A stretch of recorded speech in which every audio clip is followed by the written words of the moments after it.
तो हेलो बच्चों, आज की इस वीडियो में हम बताने वाले हैं सामाजिक विज्ञान हमारा पर्यावरण।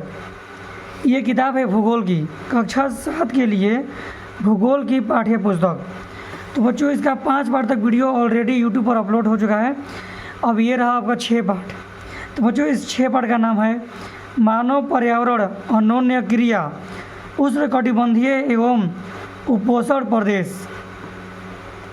तो वो जो इस पार्ट के अंदर के जितने भी क्वेश्चन आंसर हैं और इधर के जो इस देखिए अंदर के जितने भी हैं इधर, और जो इस पार्ट के अभ्यास के प्रश्न उत्तर हैं, यहाँ से देखिए ये 5 प्रश्न है। ये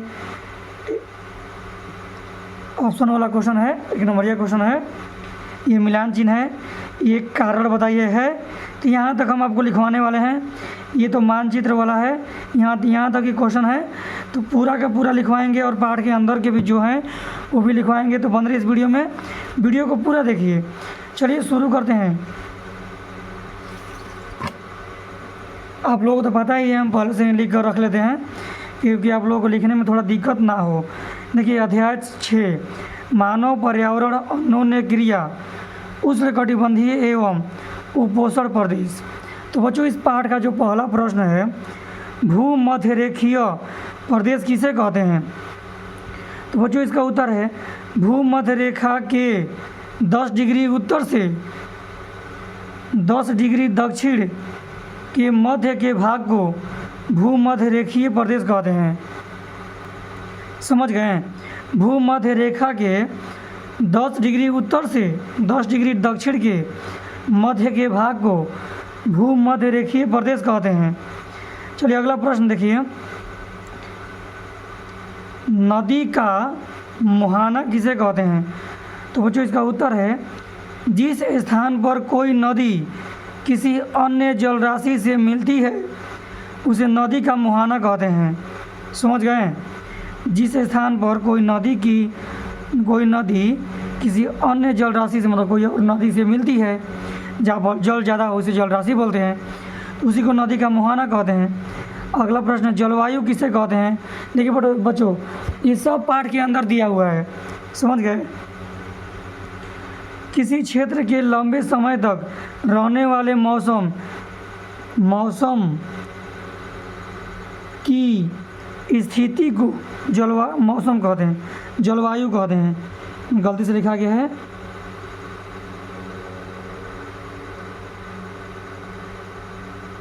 लिख लीजिएगा आप लोग, जलवायु कहते हैं। अमेजन बेसिन विश्व का सबसे बड़ा नदी है। समझ गए? 1 नंबरिया क्वेश्चन है, नोट में लिखा है ना, ये नोट है। गंगा तथा ब्रह्मपुत्र की सहायक नदियाँ मिलकर भारतीय उपमहाद्वीप में गंगा ब्रह्मपुत्र बेसिन का निर्माण करती है। देखिए, गंगा और ब्रह्मपुत्र की सहायक नदियाँ मिलकर भारतीय उपमहाद्वीप में गंगा और ब्रह्मपुत्र बेसिन का निर्माण करती है। समझ गए ना आप लोग? अगला प्रश्न, जनसंख्या घनत्व किसे कहते हैं? आगे देखिए, 1 वर्ग किलोमीटर, इसको कैसे लिखेंगे?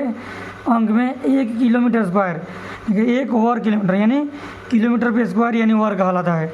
1 किलोमीटर स्क्वायर, ये लिखिए, चाहिए ये लिखिए, 1 किलोमीटर वर्ग, 1 वर्ग किलोमीटर क्षेत्र में रहने वाले लोगों की संख्या को जनसंख्या कहते हैं। मतलब 1 वर्ग किलोमीटर में जितने लोग रहते हैं ना, उसी को जनसंख्या कहते हैं, जनसंख्या घनत्व कहते हैं।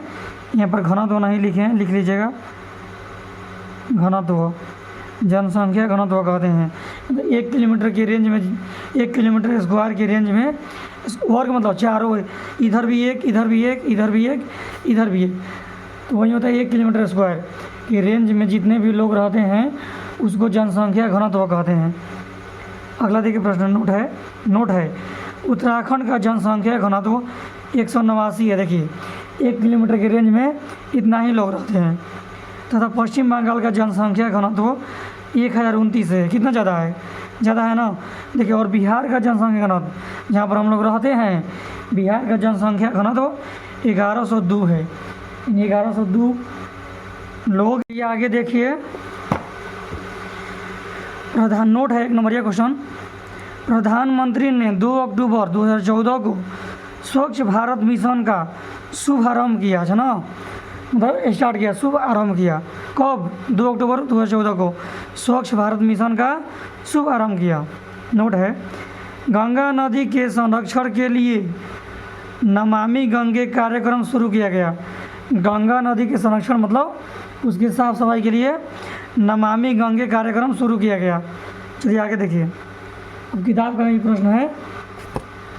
इधर का जो जितना भी इधर क्वेश्चन आंसर थे अंदर के पार्ट के अंदर के सभी ख़त्म हो गए। अब देखिए ये सब क ख ग घ च सारे के सारे लिखवाएंगे। देखिए यहाँ से उस महाद्वीप के नाम बताइए जो अमेजन बेसिन में स्थित है। दक्षिण अमेरिका। उधर क्या होगा इसका? दक्षिण अमेरिका। अमेजन बेसिन के लोग कौन सी फसल उपजाते हैं? टैपियोका, अनानास, शकरकंद, मक्का, कॉफ़ी, यही सब उगाते हैं। समझ गए हैं? आगे देखिए, अमेजन के वर्षागत में कौन से पक्षी पाए जाते हैं?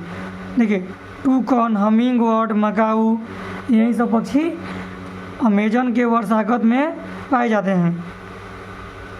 गंगा नदी के तट पर कौन से प्रमुख शहर स्थित हैं?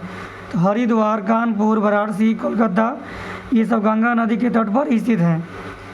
एक सींग वाला गैंडा कहाँ पाए जाते हैं? काजीरंगा उद्यान में, काजीरंगा राष्ट्रीय उद्यान में एक सींग वाले गैंडा पाए जाते हैं। देखिए बच्चों ध्यान से, यहाँ तक ख़त्म हो गया। अभी देखिए ये वाला सही चिन्ह लगाना है। टूकन क्या है? टूकन एक पक्षी है। क्या है? पक्षी है। मैनियाक कहाँ का प्रमुख भोजन है? तो मैनियाक अमेजन का प्रमुख भोजन है। किसका है? अमेजन का। कोलकाता किस नदी के तट पर स्थित है? हुगली नदी। कौन नदी? हुगली नदी। देवदार एवं फर किसके प्रकार हैं? शंकुधारी वृक्ष के। पहला हो जाएगा। बंगाल टाइगर कहाँ मिलते हैं? डेल्टा क्षेत्रों में। किसमें? डेल्टा क्षेत्र में। इसको मिलाना है बच्चों। देखिए सूती वस्त्र क हो गया, क कहा होगी छुआ। वाराणसी क्या होगा इसका? इसका हो जाएगा ये 6 नंबर वाराणसी। मिला लेंगे आप लोग ना, दूसरे का बुक है हम नहीं मिला सकते। क का हो जाएगा 6 नंबर। ये ख का हो जाएगा मलोका। मलोका का हो जाएगा 4 नंबर। क्या हो जाएगा? 4 नंबर। ये वाला ढालू छत। पिरान्या ग है ना ये, पिरान्या का हो जाएगा 7 नंबर। क्या हो जाएगा ये? 7 नंबर। मत्स्य ग का हो जाएगा 7वां। ग का हो जाएगा 7वां। घ है रेशम कीट, इसका हो जाएगा 3रा। रेशम कीट पालन से ही रेशम कीट मिलते हैं, 3रा हो जाएगा। घ का होगा 3रा। घ का 3रा। काजीरंगा तो अभी हम बताए हैं असम में है। काजीरंगा कहाँ है? असम में। असम राज्य में काजीरंगा है। चलिए आगे देखिए, ये है कारण बताइए। वर्षा वन लुप्त हो रहे हैं, कारण बताइए। गंगा ब्रह्मपुत्र के मैदानों में धान की कृषि होती है, कारण बताइए। यही 2 प्रश्न बाकी हैं। चलिए देखें यहाँ पर, वर्षा वन लुप्त हो रहे हैं, कारण बताइए। वर्षा वन किसी विस्तार, खनन और शहरीकरण जैसी गतिविधियों के कारण लुप्त हो रहे हैं। समझ गए ना? कितना आसान है। गंगा ब्रह्मपुत्र के मैदानों में धान की कृषि होती है, कारण बताइए। गंगा और ब्रह्मपुत्र के मैदानों में धान की कृषि इसलिए होती है क्योंकि यहाँ जलोढ़ मिट्टी, पर्याप्त वर्षा और सिंचाई के लिए नदियों का पानी उपलब्ध है, इसलिए गंगा ब्रह्मपुत्र के मैदान में धान की कृषि हो जाती है, क्योंकि धान में बहुत ज़्यादा पानी लगता है। अगर आपको वीडियो अच्छा लगा तो आप लोग वीडियो को प्लीज़ लाइक कर दीजिए और चैनल को सब्सक्राइब कीजिए।